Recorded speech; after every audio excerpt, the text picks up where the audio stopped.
I'm Sarah, and I've been married to Tom for over 30 years now. We have 2 sons, Jack and Mike. Tom always had a good job, so I decided to be a housewife and focus on raising our boys. It wasn't always easy, but I loved every minute of it. Jack, our eldest, was always a joy. From the moment he was born, we had a special connection. He was a curious kid, always asking questions and eager to learn. Mike, on the other hand, was a different story. Don't get me wrong, I love both my sons equally, but Mike was always more challenging. Tom doted on him from day one, which I think might have been part of the problem. Tom, you can't give him everything he wants, I'd say. He needs to learn the value of things. But Tom would just laugh it off. Oh, Sarah, he's just a kid. Let him enjoy his childhood. As the boys grew older, the differences between them became more apparent. Jack was always responsible, doing his homework without being asked and helping around the house. Mike, well, he was more interested in having fun. When it came time for college, Jack chose a good state school. He worked hard, got scholarships, and was determined to make it on his own. He moved into a small apartment near campus and got a part-time job to cover his expenses. Mike, however, had different plans. He announced one day at dinner that he'd been accepted into Westfield University, the most prestigious and expensive college in the neighboring city. "That's great, son," Tom exclaimed, beaming with pride. I was more cautious. "Mike, honey, that's a very expensive school." "Are you sure?" "Mom, don't worry about it," Mike interrupted. "Dad said he'd take care of it, right, Dad?" Tom nodded, and I felt a knot form in my stomach. I knew this wasn't going to end well, but I hoped I was wrong. I really, really hoped I was wrong. As Mike settled into his new life at Westfield University, I couldn't shake off a nagging feeling of unease. He rarely called home, and when he did, the conversations were brief and vague. Tom didn't seem concerned, but I couldn't help worrying. "He's just busy with his studies," Tom would say whenever I brought it up. "College is a big adjustment." I tried to believe him, but something didn't feel right. One day, after months of minimal contact, I decided to take matters into my own hands. I was going to visit Mike without telling him I was coming. When I finally arrived at the campus, I headed straight to the dean's office. The receptionist looked at me oddly when I asked about Mike's academic performance. "I'm sorry, Mrs. Thompson, but Michael hasn't been a student here for over a year," she said gently. My world spun. What? There must be some mistake. He's been here for almost 2 years. The dean, hearing the commotion, came out of his office. "Mrs. Thompson, I'm afraid it's true. Michael was asked to leave due to poor academic performance. We sent a letter home." I felt sick. All those tuition payments, all those times Mike had assured us everything was fine, it had all been a lie. In a daze, I drove to the apartment Tom and I had been paying for. The scene that greeted me when I opened the door with the spare key was worse than I could have imagined. The place was a mess, empty bottles, pizza boxes, and clothes strewn everywhere. And there, in the middle of it all, was Mike, passed out on the couch with 2 girls I'd never seen before. "Michael Thomas Thompson!" I shouted, my voice shaking with anger and disappointment. Mike jolted awake, his eyes widening in shock when he saw me. "Mom? What the hell are you doing here?" "I think the better question is, what the hell are you doing?" I shot back. "You've been lying to us for over a year." The girls, looking embarrassed, quickly gathered their things and left. Mike sat up, running his hands through his messy hair. "Look, Mom, I can explain." "Explain what?" "How you've been wasting our money. How you've been living it up while we thought you were studying." We argued for hours. Mike tried to justify his actions, but I wasn't having it. In the end, I told him I was cutting off his allowance and that he needed to come home. "Fine," he spat. "I'll come home. But I'm telling Dad my side of the story first." I dreaded the confrontation with Tom, but I knew it had to happen. The drive home was tense, with Mike sulking in the passenger seat. When we got home, Tom was waiting. Mike immediately launched into his version of events, painting himself as the victim of an education system that didn't understand him. To my dismay, Tom seemed to buy it. "Son, it's okay," he said, putting his arm around Mike. "College isn't for everyone. You're just trying to find your place in the world." I couldn't believe what I was hearing. "Tom, are you serious? He lied to us for over a year." But Tom wouldn't hear it. He insisted on continuing to support Mike, saying he just needed time to figure things out. 5 years passed, and the stark contrast between our sons only grew more apparent. Jack, our eldest, was thriving. He had graduated college with honors and immediately landed a job at a respected marketing firm. His dedication and hard work were paying off, and he was quickly climbing the corporate ladder. I remember the day he called to tell us about his promotion to junior executive. His voice was filled with excitement and pride. "Mom, Dad, I did it. I got the promotion." "That's wonderful, honey," I exclaimed, my heart swelling with pride. "We're so proud of you." Mike, on the other hand, was still finding himself. Over the years, he'd bounced from job to job, never staying in one place for more than a few months. Tom always managed to find him new positions through his business connections, but it never lasted.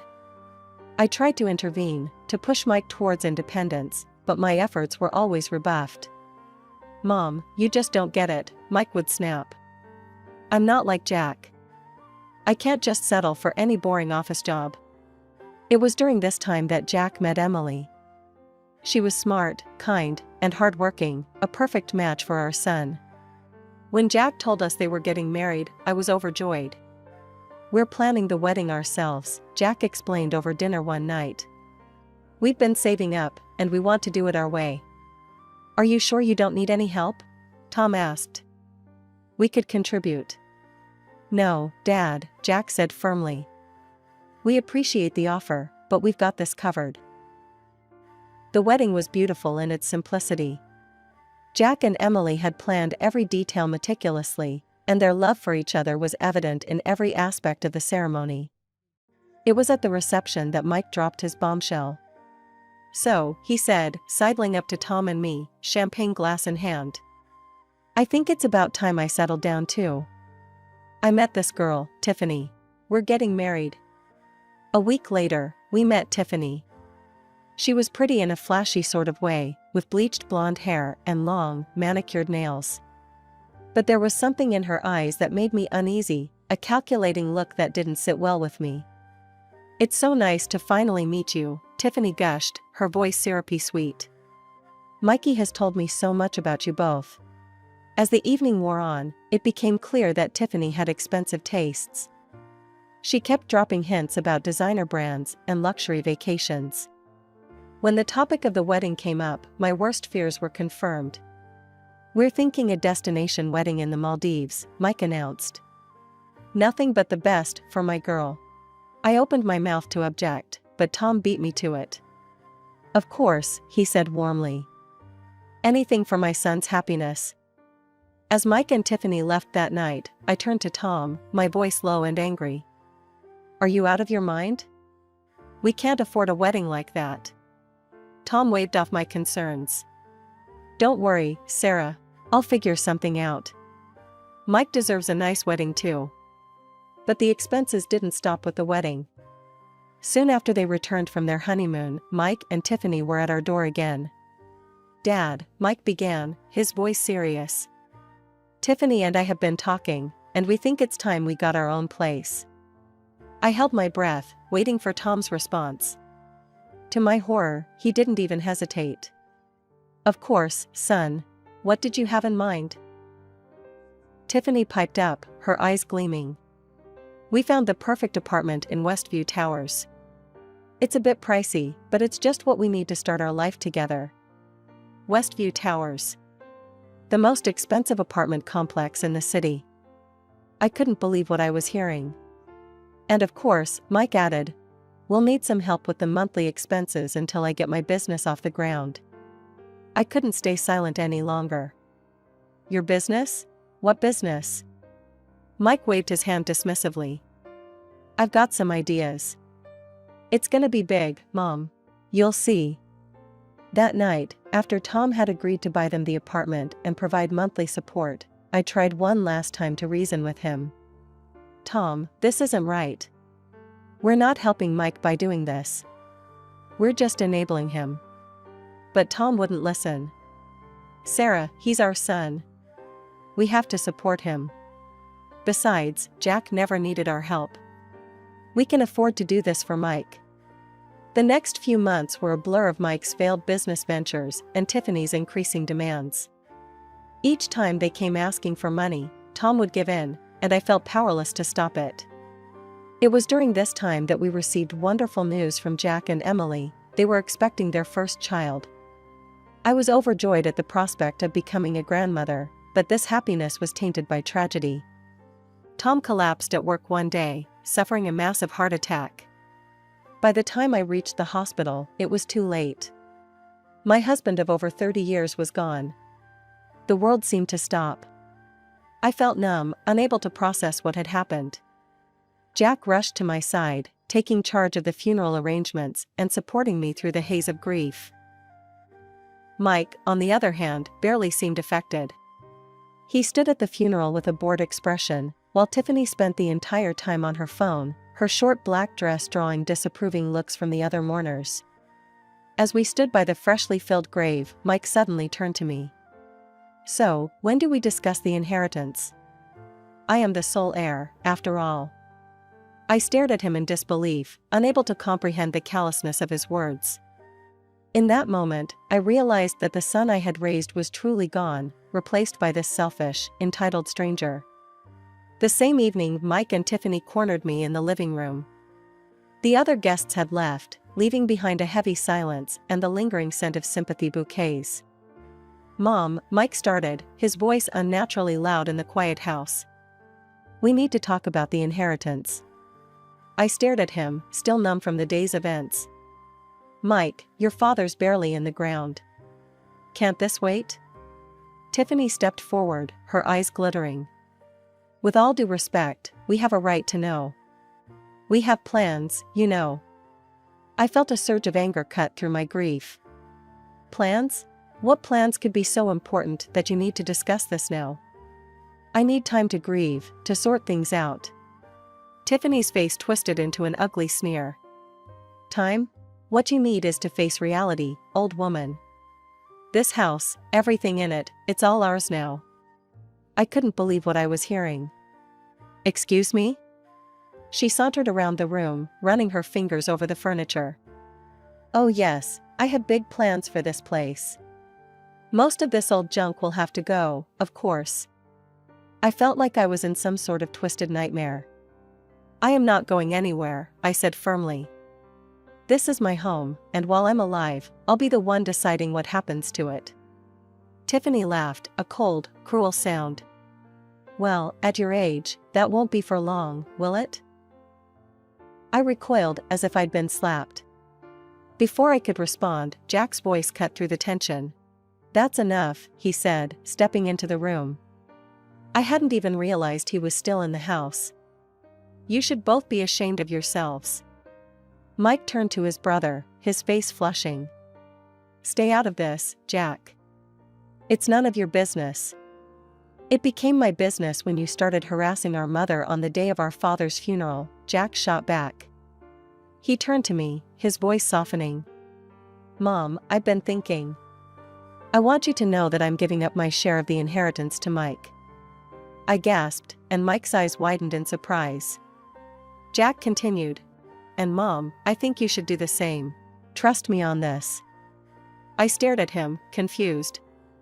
What was he thinking? But as I looked into his eyes, I saw a silent plea. Despite my bewilderment, I found myself nodding. All right, I said slowly. If that's what you think is best, I'll do the same. Mike and Tiffany exchanged gleeful looks. We'll go to the notary in a couple of days to make it official, Jack said firmly. For now, I think you two should leave. Mom needs rest. As Mike and Tiffany left, celebrating their perceived victory, I turned to Jack. "What are you doing?" I whispered. He squeezed my hand. "Trust me, Mom. I'll explain everything soon. For now, pack your things. You're coming to stay with Emily and me for a while." As I packed a small bag, my mind was reeling. I was leaving the home I'd shared with Tom for over 3 decades, giving up my inheritance to a son who seemed to care more about money than his own mother. The drive to Jack and Emily's house was quiet. I sat in the passenger seat, my mind swirling with questions I couldn't bring myself to ask. Jack seemed lost in thought, his knuckles wide on the steering wheel. When we arrived, Emily greeted us at the door. Her pregnant belly was more prominent now, and despite my turmoil, I felt a flutter of joy at the sight. "Oh, Sarah," she said, pulling me into a gentle hug. "I'm so sorry about all of this. Come in, I've made up the guest room for you." As I settled into the cozy guest room, I heard Jack and Emily talking in hushed tones downstairs. I wanted answers, but exhaustion overtook me, and I fell into a fitful sleep. The next morning, I found Jack in the kitchen, nursing a cup of coffee. I took a deep breath, bracing myself. "All right, Jack. What's going on? Why did you ask me to give up the inheritance?" Jack sighed heavily. "Mom, there's something you need to know. A few weeks before Dad died, he called me to his office. He confessed something to me." My heart raced. "What did he say?" "Dad was in debt, Mom. Serious debt," Jack said, his voice low.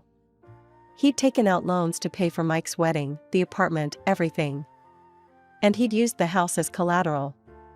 I felt the blood drain from my face. "What? But, how? Why didn't he tell me?" Jack shook his head. "He was ashamed, I think. He realized too late that he'd made a mistake enabling Mike for so long. But by then, it was too deep." I sat back, stunned. All those years of indulging Mike, of giving in to his every whim, it had cost us everything. "So, when Mike inherits?" I began, realization dawning. Jack nodded grimly. "He inherits the debt too. All of it." I gasped. "But that means—" "It means Mike and Tiffany are in for a rude awakening," Jack finished. "They think they're getting a fortune, but what they're really getting is a mountain of debt." Part of me wanted to warn Mike, to protect him from what was coming. But another part, a part one wasn't proud of, felt a grim satisfaction. "Shouldn't we tell him?" I asked, my voice small. Jack shook his head. "No, Mom. It's time Mike faced the consequences of his actions. Dad protected him for too long. This is his wake-up call." I nodded slowly, understanding the wisdom in Jack's words. "But what about me? Where will I go?" Jack reached across the table, taking my hand. "You'll stay with us, Mom. For as long as you need. We've got plenty of room, and we'd love to have you here when the baby comes." Tears welled up in my eyes. "Oh, Jack. I don't know what to say." Emily joined us then, her hand resting on her belly. "Say yes, Sarah. We want you here." A few days later, we went to the notary's office to officially sign the waiver of inheritance. Mike and Tiffany were there, barely containing their excitement. As we signed the papers, I could see the gleam of triumph in their eyes. After the notary confirmed the documents were in order, Mike turned to me, his face twisted in a cruel smirk. "You know what, Mom? I've never loved you," he spat, his words dripping with venom. "You always tried to control me, always forbade me from spending money. And now look at you, a homeless old woman. I couldn't be happier." Tiffany laughed at his cruel joke, hanging onto his arm as they sauntered out of the office, heading to what used to be my home with Tom. The days following the notary visit were a blur of emotions. I tried to keep busy at Jack and Emily's house, helping with chores and preparing for the baby's arrival. But Mike's cruel words kept echoing in my mind, reopening wounds I thought had long since healed. One morning, about a week after we'd signed the papers, I was helping Emily fold laundry when my phone rang. The number was unfamiliar. Hello? I answered, a hint of trepidation in my voice. Mrs. Thompson, a cheerful male voice responded. This is Marcus from Lakeview Estates. I'm calling to inform you that your new home is ready for you to move in. I nearly dropped the phone. I'm sorry, there must be some mistake. I don't have a new home. Marcus chuckled warmly. No mistake, ma'am. Your late husband, Mr. Thompson, arranged everything. The mansion in our community is fully paid for and ready for you to take possession. As Marcus explained further, I felt my knees go weak. Emily rushed to my side, concern etched on her face. Sarah? What is it? What's wrong? She asked, helping me to a chair. I relayed Marcus's words, my voice shaking with disbelief. Tom had secretly invested in a beautiful home for me, separate from all his other assets. He'd made sure I would be taken care of, no matter what. Jack came home early that day, and we drove to Lakeview Estates together. As we pulled up to the address Marcus had given us, I gasped. The house, no, mansion, was stunning. It stood proudly in an elite gated community, surrounded by manicured lawns and stately trees. Marcus met us at the door, beaming as he handed me the keys. Welcome home, Mrs. Thompson. Your husband wanted to make sure you had everything you needed. As we toured the house, I was overwhelmed by Tom's thoughtfulness. Every detail had been carefully considered, from the fully equipped kitchen to the cozy library filled with my favorite books. There was even a nursery, ready for visits from my future grandchild. Oh, Tom, I whispered, tears streaming down my face. You always knew how to take care of me. A few days after settling into my new mansion, I was packing some remaining belongings at Jack's house. Suddenly, the front door burst open with a bang. Mike stormed in, his hair disheveled and his eyes wild. Tiffany trailed behind him, her face a mask of fury. Mom. Jack. You lying, cheating bastards. Mike yelled, his face red with rage. I stood up, my heart racing. Mike, Tiffany, please calm down. What's going on? Mike thrust the papers in my face. Creditors came to the house, Dad's house. They're demanding payment of all these debts I knew nothing about. They say since I'm Dad's sole heir, I've inherited all his debts along with the property. Tiffany chimed in, her voice shrill, they're threatening to take the house if we don't pay up immediately. Mike continued, his voice a mix of anger and desperation. I checked Dad's accounts. There's no money, Mom. Nothing. He was supposed to have savings, but it's all gone. Where is it? I couldn't help but smile sadly, the irony of the situation not lost on me. Your father invested that money in my mansion a few years ago. He put it in my name, so it's not part of the inheritance. Mike's jaw dropped, but then he perked up. Mom, you have to sell the mansion and give me the money. It's the only way to save Dad's house. I shook my head slowly. I'm sorry, Mike, but I can't do that. The mansion is mine, legally and rightfully. Why don't you sell the apartment your father bought for you? No. Mike shouted. We're counting on rental income from that place. There has to be another way. I spread my hands, feeling a strange mix of sadness and vindication. I'm afraid there isn't, Mike. This isn't my problem to solve anymore.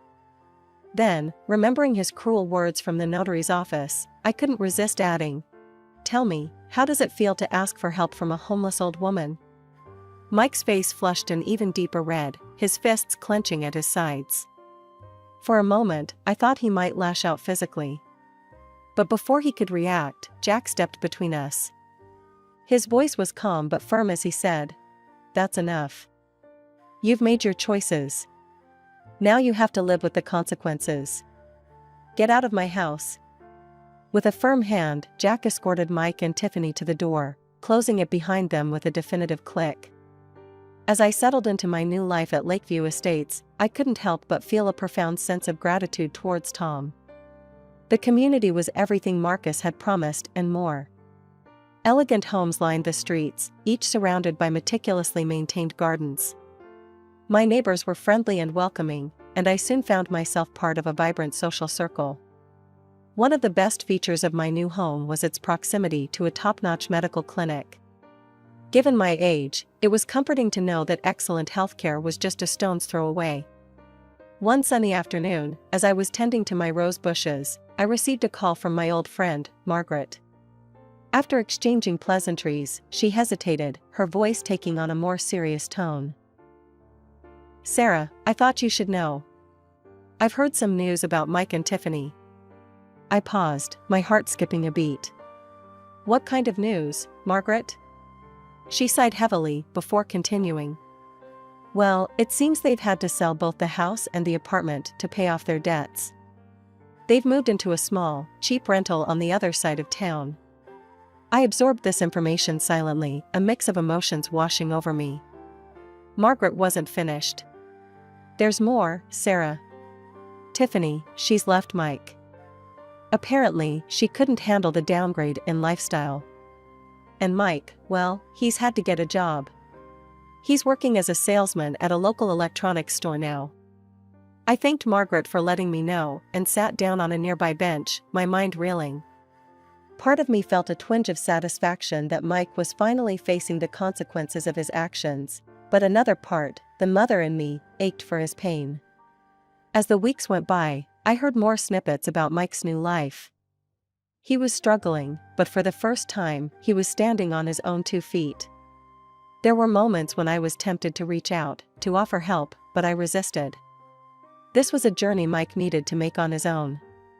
My own life, meanwhile, was filled with joy. Jack, Emily, and their newborn daughter, Lily, visited often. The sound of Lily's laughter echoing through the halls of my new home was a balm to my soul. One particularly memorable afternoon, as we sat on the patio watching Lily crawl on a blanket, Jack turned to me with a serious expression. "Mom, I've been thinking about Mike," he said cautiously. I nodded, encouraging him to continue. "I ran into him at the grocery store last week. He looked different. Humbled, I guess. He asked about you. I told him you were doing well. That you missed him. Was that okay?" I reached out and squeezed Jack's hand. "It was perfect, honey. Thank you." As I watched Emily scoop up Lily, peppering her chubby cheeks with kisses, I felt a sense of peace wash over me. Life had taken unexpected turns, bringing both pain and joy. But sitting here, surrounded by the love of my family, I knew that everything would be alright. Everything would be alright.